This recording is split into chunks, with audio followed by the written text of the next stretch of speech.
السلام علیکم۔ وکاس ایک کامیاب آدمی بن چکا تھا۔ گاڑی، بہترین بنگلہ، نوکری، جو آج کل ایک کامیاب شخص کہلانے کے لیے بہت ضروری شمار کیا جاتا، اور اس نے اپنے آبائی علاقے کو چھوڑ کر مین سوسائٹی میں گھر لے لیا تھا۔ شادی بھی کی اور اونچے خاندان کی لڑکی گھر لے آیا۔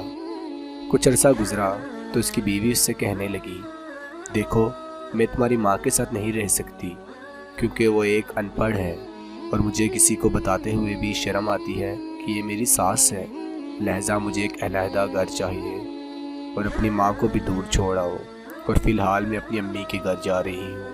وہ کافی حیران ہو کر بولا کہ میں اپنی ماں کو کیسے چھوڑ آؤں؟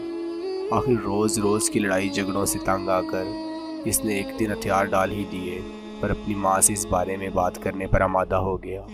آج رات جب وہ گھر آیا تو اپنے کمرے میں جانے کے بجائے سیدھا ماں کے کمرے میں چلا گیا۔ ماں اپنے لخت جگر کو اپنے کمرے میں دیکھ کر خوش ہوئی اور بیٹھنے کا بولا۔ حال حوال پوچھنے کے بعد ماں نے اس سے آج اپنے کمرے میں جانے کے بجائے سیدھا اس کے کمرے میں آنے کی وجہ پوچھی تو وہ کہنے لگا، ماں میں اب اس قابل ہو گیا ہوں کہ آپ کے تمام احسانات کا بدلہ 4 گنا کر کے آپ کو واپس کر دوں، اور یہ حساب چکتا کر کے میں اپنی بیوی بچوں کو لے کر کہیں اور گھر لے لوں۔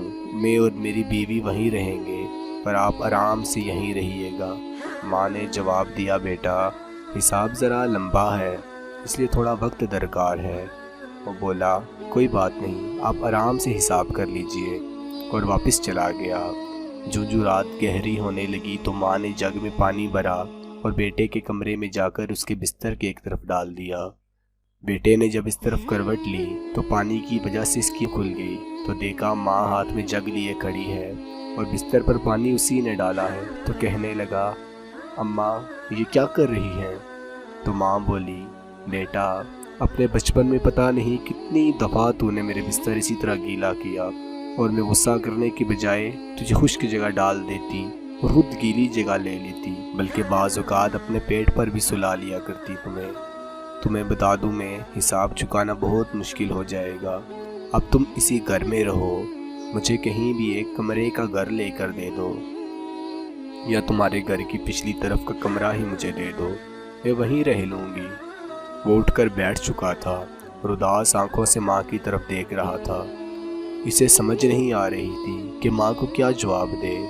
ماں اپنے کمرے میں جا چکی تھی اور وہ کافی دیر تک جاگتا رہا، پھر اچانک اس نے ایک فیصلہ کیا اور سکون کی نیند سو گیا۔ صبح ہوئی تو بیوی کو گھر بلایا، اس کی پسند کی چیزیں مہیا کی اور کہا، یہ بتاؤ تمہاری امی کہاں رہتی ہیں؟ یہ آپ کیسی باتیں کر رہے ہو؟ بھائی کے گھر میں رہتی ہیں۔ بیوی نے جواب دیا، اچھا چلو یہ کام کرتے ہیں، ہم ان کے لیے گھر خرید دیتے ہیں جس میں تمہاری اور میری امی رہیں گی۔ بیوی بولی، نہیں ایسا نہیں ہو سکتا، میری امی اپنے بیٹے کے بغیر کیسے رہیں گی، اور وہاں ان کا خیال کون رکھے گا؟ بیوی نے بجھے ہوئے لہجے میں جواب دیا۔ شوہر نے جواب دیا، جس طرح آپ کو اپنی امی کا خیال ہے اور ہونا بھی چاہیے کہ جو اپنی والدہ کا خیر خواہ نہ ہو وہ اچھا انسان بن ہی نہیں سکتا، تو آپ مجھے بتاؤ کہ میں اچھا انسان بنوں یا نہ بنوں؟ یہاں پر اس آدمی کی حکمت بھری گفتگو سے بیوی کو سمجھ آ چکی تھی، اور پھر جب رات آئی تو گھر کا منظر بھی عجیب سما پیش کر رہا تھا۔ رات دسترخوان پر ایک ماں، اس کا بیٹا، بہو، پوتے پوتیاں مل کر کھانا کھا رہے تھے اور ہر طرف خوشیاں بکھر رہی تھیں۔ اس رات میاں بیوی کی آنکھوں میں آنسو اور زبان پر ایک ہی جملہ تھا، یقیناً جو سکون آج ملا وہ سکون ساری زندگی نہ مل سکے گا۔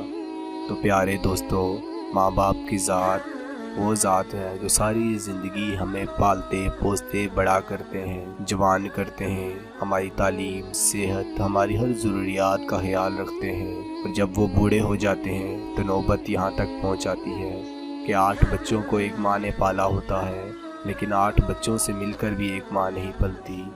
تو پیارے دوستو، اس بات کو ذہن میں بٹھا لیجئے کہ آپ بھی صاحب اولاد ہیں۔ آج اپنی ماں باپ کے ساتھ آپ جیسا کریں گے، کل آپ کی اولاد بھی آپ کے ساتھ ویسا ہی سلوک کرے گی۔ اگر آپ نے اپنے ماں باپ کے ساتھ اچھا سلوک کیا تو کل آپ کے ساتھ بھی اچھا سلوک ہوگا، کیونکہ یہ مکافات عمل ہے۔